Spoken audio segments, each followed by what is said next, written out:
আমরা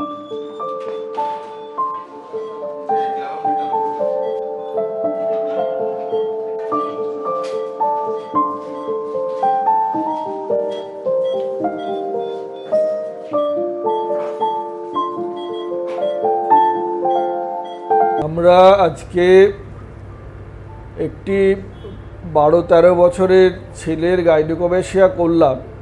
আমাদের অন্যান্য ইউটিউবে আমরা বলেছি, আপনারা জানেন নর্মালি 18 বছরের বেশি এজেই গাইনোকোমেশিয়া করা হয়। সবথেকে বেশি কমন হচ্ছে 18-20 থেকে 25 to 30 অর্থাৎ 25-30 বছর বয়সের মধ্যে। কিন্তু এই ক্ষেত্রে ছেলেটির টিবিউলার ব্রেস্ট ছিল, অর্থাৎ দুদিকের যে ব্রেস্ট টিস্যু এটা অনেকটা স্কিন এক্সেস ছিল এবং হ্যাঙ্গিং ছিল, পেন্ডুলাস টাইপের। তো ন্যাচারালি স্কুলে জামা কাপড় খুলতে বা জামা কাপড় চেঞ্জ করতে কি টাইট গেঞ্জি পরতে খুবই অসুবিধা হতো, খুবই সাইকোলজিক্যাল প্রবলেম হতো। সেই কারণে আমাদেরকে করতে হলো।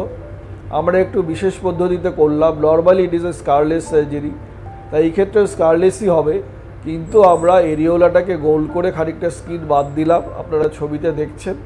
আলটিমেটলি এটার কোনো ভিজিবল প্রমিনেন্ট স্কার থাকবে না। এবং এর পরবর্তী যে অ্যাডভাইস অর্থাৎ 6 সপ্তাহ নর্মাল গার্মেন্ট পরা, সেইগুলো সবই করতে পারবে এবং 3-4 দিনের মধ্যে স্কুলে যেতে পারবে।